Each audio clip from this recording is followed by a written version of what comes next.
છેલ્લા 2 વર્ષમાં રાજ્યમાં થયેલી મોરબી બ્રિજ દુર્ઘટના, હરણી બોટકાંડ અને રાજકોટના અગ્નિકાંડ પછી જ્યારે હાઈકોર્ટે સરકારને ઢીલી કામગીરી માટે ખખડાવી છે, ત્યારે રાજ્ય સરકારે સ્વીકાર્યું છે કે ટેન્ડર અને એડમિનિસ્ટ્રેટિવ પ્રક્રિયા જોઈએ તેવી ટ્રાન્સપરન્ટ અને મજબૂત નથી. તેના માટે સરકારે એક નવો જ નિર્ણય કર્યો છે, જેમાં 50થી વધુ ઉંમરના એડમિનિસ્ટ્રેટિવ કર્મચારીઓ પર કામ કરવાની ક્ષમતાના માપદંડ પર વહેલા નિવૃત્તિ કરી દેવાની તલવાર લટકાવી દીધી છે. આ ઉપરાંત ગુજરાત સરકારે હાઈકોર્ટમાં એફિડેવિટ ફાઇલ કરતા એવું પણ કહ્યું છે કે 3 વર્ષથી વધુ કોઈપણ કર્મચારીને એ જ સ્થળના પોસ્ટિંગ પર ના રાખવા અને બદલી કરી દેવી. રાજકોટ ટીઆરપી ગેમ ઝોન અગ્નિકાંડમાં 27 લોકો ભડતું થઈ ગયા બાદ હાઈકોર્ટે સુઓ મોટો કરી હતી અને સરકાર પાસેથી જવાબ માંગ્યો હતો. તેની સાથે જ હરણી બોટકાંડમાં કે 14 લોકો ડૂબી ગયા હતા, તેમાં પણ સ્થાનિક તંત્ર સામે સવાલો ઊભા થયા હતા. કોર્ટ સુઓ મોટો કરી હતી, ત્યાર પછી કોર્ટે સરકારને ટકોર કરી હતી કે ટેન્ડર આપવામાં લાલિયાવાડી ચાલી રહી છે અને તેને રોકવા સરકારને સૂચના આપી હતી. કેદારનાથ ધામની યાત્રાએ ગયેલા અરવલ્લી જિલ્લાના 17 જેટલા ગુજરાતી યાત્રિકો ઉત્તરાખંડમાં મોટી લીંચોલી નજીક વરસાદ અને લેન્ડસ્લાઇડના કારણે ફસાયા હતા. કેદારનાથમાં વરસાદ અને લેન્ડસ્લાઇડમાં ફસાયેલા ગુજરાતના 17 યાત્રિકોનું ગણતરીના કલાકોમાં જ રેસ્ક્યુ થયું હતું. તમામ યાત્રીઓ સહી સલામત નીચે આવી ગયા છે. મુખ્યમંત્રી ભૂપેન્દ્ર પટેલે સ્ટેટ ઇમરજન્સી ઓપરેશન સેન્ટર મારફતે ઉત્તરાખંડ એસસીઓસીનો સંપર્ક સાધી તાત્કાલિક બચાવ વ્યવસ્થા કરાવી હતી. ઉત્તરાખંડમાં ભારે વરસાદ અને ભૂસ્ખલન બાદ કેદારનાથ યાત્રા 2 દિવસ માટે રોકી દેવામાં આવી છે. રાજ્યના 48 કલાક સુધી ભારે વરસાદનું એલર્ટ છે. આ કારણે એનડીઆરએફની 12 ટીમો અને એસડીઆરએફની 60 ટીમો તહેનાત છે. કેદારનાથમાં વાદળ ફાટ્યા બાદ લીંચોલી અને ભીમલીમાં પગપાળા માર્ગ પર ફસાયેલા 2000થી વધુ લોકોને બચાવી લેવામાં આવ્યા છે. તેમને બચાવવા માટે ચિનૂક અને MI-17 હેલિકોપ્ટર સહિત 7 હેલિકોપ્ટરની મદદ લેવામાં આવી હતી. જોકે હજુ 300 યાત્રાળુઓ ફસાયેલા છે. હવે દિવસે ને દિવસે બુટલેગરો પણ હાઈટેક થવા લાગ્યા છે. પોલીસને ગંધ પણ ના આવે તેવી જગ્યાઓનો દારૂ સંતાડવા માટે ઉપયોગ કરી રહ્યા છે. ત્યારે સુરતમાં એક બુટલેગરના ઘરે પોલીસે રેડ પાડતા ચોંકી ઉઠી હતી. ઘરની અંદર રહેલા ઇલેક્ટ્રિક બોર્ડને હટાવવાની સાથે જ ગજબનું ચોરખાનું મળી આવ્યું હતું. માત્ર હાથ જાય તેવડી જગ્યામાંથી પોલીસે દારૂ બિયરની 87 બોટલ મળી હતી. તેમજ કબાટની પાછળથી પણ ચોરખાનું મળ્યું હતું. તેમાં છુપાવેલી વિદેશી દારૂની અલગ અલગ બ્રાન્ડની બોટલો જપ્ત કરી કાયદેસરની કાર્યવાહી હાથ ધરી હતી. આરોપી ઉપર અગાઉ પ્રોહિબિશનના 23 કેસો સાથે પાસા હેઠળની કાર્યવાહી થઈ છે. તેમ છતાં સુધરવાનું નામ નથી લેતો. સુપ્રીમ કોર્ટે કહ્યું છે કે નીટ યુજી પરીક્ષામાં કોઈ પદ્ધતિસરનો ભંગ થયો નથી, એટલે આ પરીક્ષામાં કોઈ પદ્ધતિસરની ગેરરીતિઓ જોવા મળી નથી. પેપર માત્ર 2 કેન્દ્રો પટના અને હજારીબાગમાં લીક થયું હતું. કોર્ટે એનટીએ પર દેખરેખ રાખવા માટે રચાયેલી નિષ્ણાંત સમિતિને કહ્યું છે કે નીટ પરીક્ષા માટે એસઓપી તૈયાર કરો, સાથે જ સાયબર સુરક્ષામાં ખામીઓને પણ ઓળખો. સમિતિ પાસેથી 30 સપ્ટેમ્બર સુધીમાં જવાબ માંગવામાં આવ્યા છે. નીટ વિવાદ પર સુપ્રીમ કોર્ટે કહ્યું, પેપર લીક થયું એ વાત સાચી છે, તેના પર વિવાદ નથી. જોકે અમે ગ્રેસ માર્ક્સવાળા વિદ્યાર્થીઓ માટે પુનઃ પરીક્ષા લેવડાવી છે. હવે કોઈની તકલીફ હોય તો તેઓ તેમના રાજ્યની હાઈકોર્ટમાં અપીલ કરી શકે છે. 22 જૂને કેન્દ્ર સરકારે એનટીએની સમગ્ર સિસ્ટમની તપાસ માટે ઇસરોના પૂર્વ અધ્યક્ષ કે રાધાકૃષ્ણનના નેતૃત્વમાં નિષ્ણાંત સમિતિની રચના કરવાની જાહેરાત કરી હતી. કોર્ટે આ સમિતિને 8 મુદ્દાઓ પર કામ કરવા કહ્યું છે. નીટમાં અનિયમિતતા સંબંધિત 40 અરજીઓ સુપ્રીમ કોર્ટમાં દાખલ કરવામાં આવી હતી. આ અંગેની સુનાવણી 23 જુલાઈએ પૂરી થઈ હતી. કોર્ટે નિર્ણય અનામત રાખ્યો હતો. જોકે ત્યારે કોર્ટે કહ્યું હતું, નીટ પરીક્ષા ફરીથી લેવામાં નહીં આવે. વિશ્વમાં સિરામિક ઉદ્યોગમાં ચીન પછી બીજા નંબરનું સ્થાન ધરાવતા ગુજરાતના મોરબીમાં સિરામિક ઉદ્યોગ હાલ ભયંકર મંદીનો સામનો કરી રહ્યો છે.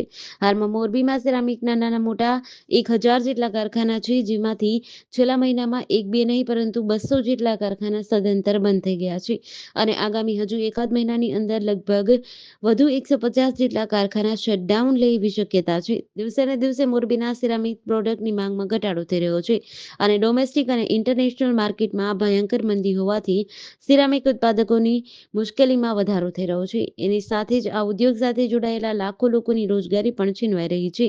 ત્યારે ભારતમાં સિરામિકના હબ એવા મોરબી સિરામિક ઉદ્યોગનો ઇતિહાસ અને તેની કેવી પરિસ્થિતિ છે તે જાણીએ. ચીન પછીનો અગ્રેસર કહેવાતો મોરબીનો સિરામિક ઉદ્યોગ છે. મોરબીને આજની તારીખે ભારતમાં સિરામિકનું હબ ગણાય છે. જોકે સિરામિક ટાઇલ્સના ઇતિહાસ પર નજર કરીએ તો વર્ષ 1991-92માં સૌપ્રથમ એસ્ટ્રોન અને અમૂલ નામના 2 સિરામિકના કારખાના શરૂ થયા હતા. ત્યારબાદ ક્રમશઃ મોરબીની આસપાસના સિરામિકના નવા કારખાના આવવા લાગ્યા હતા. વર્ષ 1994માં વધુ 3 કારખાના અને ત્યારબાદ 1996માં એક સાથે 15થી વધુ નવા કારખાનામાં સિરામિકનું ઉત્પાદન શરૂ કરવામાં આવ્યું હતું. કેરળના વાયનાડમાં 29-30 જુલાઈની રાત્રે 2 વાગ્યાથી સવારે 4 વાગ્યાની વચ્ચે ભૂસ્ખલનની 4 ઘટના થઈ હતી. 4 ગામો ધોવાઈ ગયા. અકસ્માતના ચોથા દિવસે સેનાએ 4 લોકોને બચાવ્યા હતા, જેમાં 2 પુરુષ અને 1 મહિલા સામેલ છે. તેઓ પદવેટ્ટીકુન્નુમાં ફસાયેલા હતા. આ અકસ્માતમાં અત્યાર સુધીમાં મૃત્યુઆંક 318 પર પહોંચ્યો છે. 130 લોકો હોસ્પિટલમાં છે, જ્યારે અકસ્માતના 4 દિવસ પછી પણ 206 લોકો ગુમ છે. સેના હવે મોબાઈલના છેલ્લા લોકેશન મુજબ લોકોને શોધવાનું કામ કરી રહી છે. સેનાના general officer commanding major general VT મેથ્યુએ જણાવ્યું હતું, મુંડકાઈ, ચુરમાલા તેમજ અટ્ટમાલા અને નુલપુઝા ગામમાં બચાવ કાર્ય પૂર્ણ થઈ ગયું છે. હવે માત્ર મૃતદેહોની શોધખોળ કરવામાં આવી રહી છે.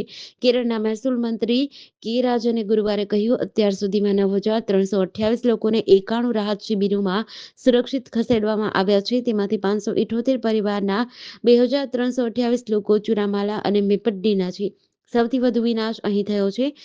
આર્મીના મદ્રાસ એન્જિનિયરિંગ ગ્રુપે વાયનાડમાં ચુરમાલાને મુંડકાઈથી જોડવા માટે 190 ફૂટ લાંબો બેઇલી બ્રિજ બનાવ્યો હતો. આનાથી રાહત કાર્યમાં ઝડપ આવી શકે. કાટમાળ હટાવવાનું કામ વધુ ઝડપથી કરવામાં આવશે. રાજકોટમાં ટીઆરપી ગેમ ઝોન અગ્નિકાંડને પગલે આ વર્ષે રેસકોર્સ મેદાનમાં આગામી તારીખ 24થી 28 ઓગસ્ટ એમ 5 દિવસ યોજાનારા જન્માષ્ટમીના લોકમેળામાં સ્ટોલ અને પ્લોટ્સની સંખ્યા 344થી ઘટાડી 215 કરાઈ છે. જેમાં રમકડાના સ્ટોલ 178થી ઘટાડી 100, તો નાની મોટી ચકરડી અને રાઇડ્સ 96થી ઘટાડી 46 કરાઈ છે. જેની સામે ખાણીપીણીના સ્ટોલ 48થી વધારીને 52 રાખવાનો પ્લાન કરાયો છે. નાની મોટી ચકરડી અને રાઇડ્સ ઘટાડી વહીવટીતંત્રએ સુરક્ષાની વધુ પ્રાયોરિટી આપી છે.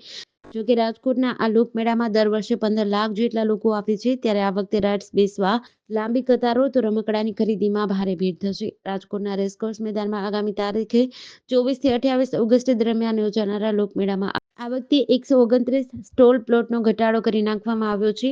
ગત વખતે લોકમેળામાં સ્ટોલ પ્લોટ 344 હતા, જે આ વખતે 215 થયા છે. લેઆઉટ પ્લાન ટૂંક સમયમાં ફાઇનલ થશે, જેમાં સ્ટોલ 215થી વધે તેવી સંભાવના નહીવત છે. ગત વખતે 344 સ્ટોલ્સ અને પ્લોટ્સ હતા.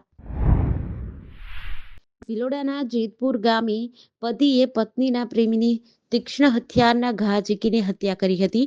ભિલોડાના જેતપુર ગામે રહેતા 34 વર્ષીય સંજય ગામિતીને તેમના જ સમાજની અને ગામની એક પરિણીતા સાથે પ્રેમ સંબંધ હતો. એક જ પરિવારના સદસ્યને અંદરોઅંદર રહેતા મહિલા સાથેના સંબંધની જાણ આ પ્રેમિકાના પતિ આશિષને થઈ હતી, જેથી આશિષ ગામિતીની પત્નીના પરપુરુષ સાથેના સંબંધ ખૂંચવા લાગ્યો હતો.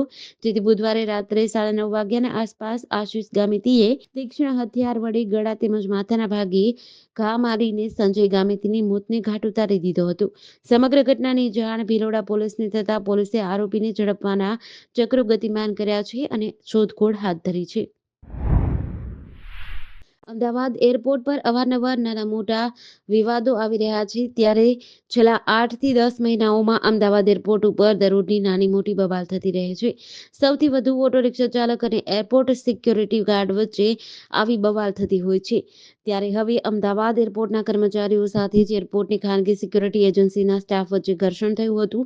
અમદાવાદના એરપોર્ટના કર્મચારીઓ પોતાના જ કાર્યસ્થળ પર વાહન પાર્ક કરવા માટે દર મહિને પાર્કિંગ ફી ભરીને પાસ મેળવે છે. જો કર્મચારીઓ પાસે પાસ હોય તો જ તેમને પાર્કિંગમાં વાહન પાર્ક કરવા દેવામાં આવે છે, નહીં તો વિઝિટર પાર્કિંગમાં વધુ ફી ચૂકવીને પોતાના વાહન પાર્ક કરવાની ફરજ પડે છે. કેટલાક રિક્ષા ચાલકો દ્વારા સિક્યોરિટી ગાર્ડ ઉપર લાકડી અને દંડા વડે હુમલો કરવામાં આવ્યો હતો, જેને કારણે સિક્યોરિટી ગાર્ડ કદમસિંહ ઇજાગ્રસ્ત થયા હતા. આ સમગ્ર ઘટના એરપોર્ટની બહાર થઈ હતી. ઇજાગ્રસ્ત સિક્યોરિટી ગાર્ડને સારવાર અર્થે હોસ્પિટલે લઈ જવામાં આવ્યા હતા અને કેટલાક રિક્ષા ચાલકો વિરુદ્ધ એરપોર્ટ પોલીસ સ્ટેશનમાં અરજી પણ કરવામાં આવી હતી. રાજકોટના રેસકોર્સ મેદાનમાં આગામી તારીખ 24 થી 28 ઓગસ્ટ દરમિયાન જન્માષ્ટમીનો લોકમેળો યોજાશે, જેને લઈને સ્ટોલ અને પ્લોટ મેળવવા માટે ફોર્મ ભરવાને આજે છેલ્લો દિવસ હતો. અત્યાર સુધીમાં 215 સ્ટોલ અને પ્લોટ સામે 522 ફોર્મ ભરાયા છે. જોકે તેમાં ટી કોર્નર સ્ટોલ રાખવા માટે એક પણ વેપારીએ રસ દાખવ્યો નથી, જ્યારે આઈસ્ક્રીમ પાર્લર રાખવામાં પણ નિરસતા દાખવતા 16 સામે 10 જ વેપારીઓએ ફોર્મ ભરાતા આઈસ્ક્રીમના 6 ચોકઠા ખાલી રહ્યા છે.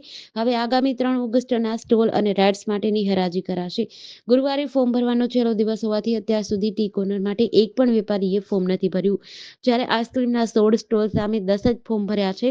ઉપરાંત ખાણીપીણીના મોટા 2 સ્ટોલ સામે 4 જ ફોર્મ ભરાતા વહીવટીતંત્ર ચિંતામાં મુકાયું છે. ત્રીજી વખત તારીખ વધાર્યાની મુદત પૂર્ણ થઈ ગઈ છે.